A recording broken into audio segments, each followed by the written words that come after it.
What can upset this Goldilocks scenario that we're in? Because we are in some kind of nirvana. You know what? Let's just take a pause and say the American economy is doing well. I mean, a year and a half ago, Meta, nobody wanted to speak about. They were the ugly child of the stock market, and suddenly it's up 20%. Everybody wants to own it.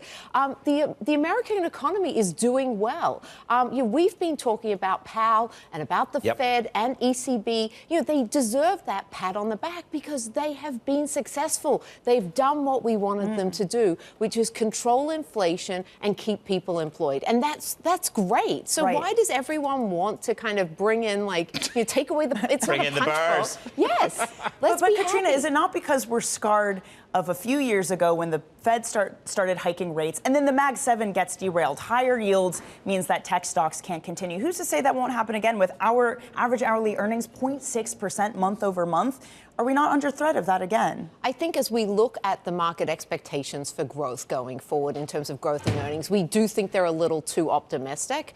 But in terms of the Magnificent Seven, I think you need to take them out of market multiples. I think people need to be very cognizant that you have them, and then you have the 493 other stocks that we can invest in. And so that's something that we need to focus on. My small caps, Manus. Oh, I was going to get to small caps in a moment. But it is, to your point, you do say, I mean, this is music to her ears, which is we have a bear market in small caps. And you saw this on Friday on the Russell 2000. It really was a tough day because those March rate cuts come out of the market. May gets, dissipated. You would say that they will benefit from onshoring, from the CHIPS Act, from deglobalization. So you are, I mean, I can't call you a full bull on breadth, can I? But what you can call me a bull in is the American economy. And I think that that's what small caps are that representation of. I mean, if you take a look at, we talk about the CHIPS Act, we talk about reshoring here in America, and small caps are the way to play that. And you're playing it at such a discounted valuation. And there's just so many opportunities. The one thing with small caps, though, is beware. Because not all small caps are alike. So just kind of, going and buying a small cap index may not be your best, opportunity. You really need to dig into the details. See, it's Katrina lifts me up by saying she likes small caps and then re-breaks my heart saying that you can't just buy them all. So what do I need to avoid then, Katrina? I think you want to avoid things that have got commercial real estate exposure. We found that out last week with some of the bank exposure. You want to avoid companies which have a lot of leverage. I think that, really last year, the higher interest rates didn't come through the numbers, and I think that they are going to come through the numbers. So you want to kind of take out those things. Apart from that, you want to look for companies that are very domestically exposed. That is a general comment about small caps, but I think it's something you really want to focus on.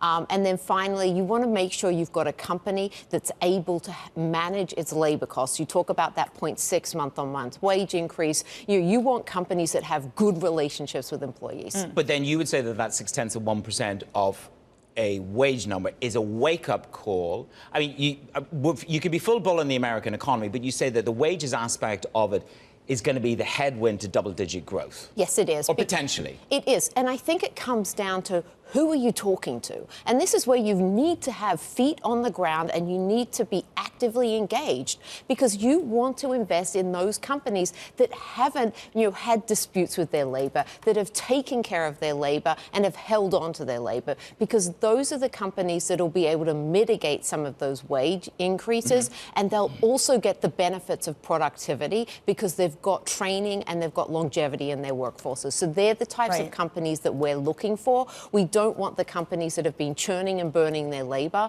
because they're the ones that are going to really suffer. She's saying you have to do actual work to invest in the stock market. That you actually have to put in some effort. That's called active management. That's why you pay the 1%. I was going to say, I think people actually get paid to do that. Katrina, the other thing that stood out to me from your notes, you write about election risk, saying that in the U.S., the market outperforms going into the underperforms into the election, outperforms afterwards because you have that certainty.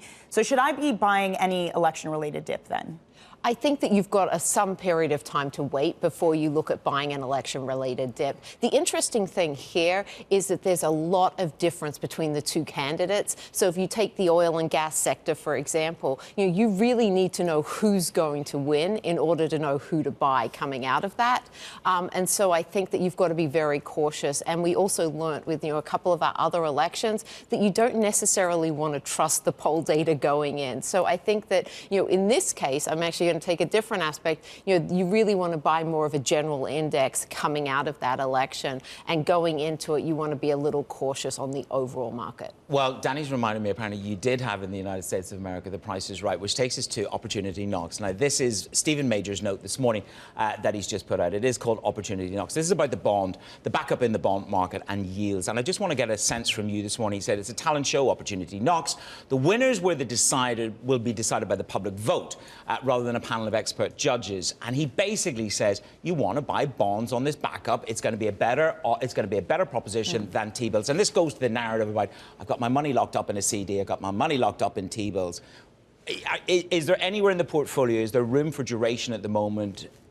Look, I've never liked anyone who said you want to own the better fool theory, is that you want to own any stock or any bond because someone else is going to like it better for you the next month. I think you've got to come back to a balanced portfolio, and I think this is a time where actually balance pays.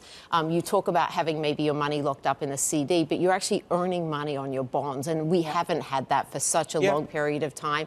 But you've got to acknowledge that inflation is still a number that's positive, and it's in that 2 to 3% range. So you want to have balance. You need a ballast in equity so that you've got some protection as well. So I think that there's just such an argument here for a balanced portfolio coming out of this, and that's the same argument we're making whether it relates to the stock market. We've said balance between the 493 and the 7. Does that mean you buy this argument then that the money in cash isn't too sticky and it's going to add to the equity market, that everyone who's just loaded up on cash but the bond now, portfolio managers say it'll go to them. Right, yeah, fair enough. That's what Stephen Major says, right? That it's going to go from the bills and it's going to go into bonds. How much of that money goes into equities? How much of that is a catalyst for another record high? I think there's a couple of things that are positively going to be weighing in on equities. First of all, we don't have as much home buying activity at the moment, so people aren't taking money out of the market and putting it into houses. They're trying to rent them, which is why the market's so tight. Good news for anyone. And then the second thing is those positive wage numbers are good for the consumer. The consumer's building savings, and those savings need a home. I do think that they will go into the equity market. And I just think that if you're I've always talked to my friends about investing. I just said you just want to be regular, and I think that that's what we expect to see, is just gradual support for the market instead of these bursts of money coming in and out. I think you're just going to see a little more of a regular and a more gradual return to the market. We do see some possibility of weakness as we go into the election cycle, but we're positive coming out.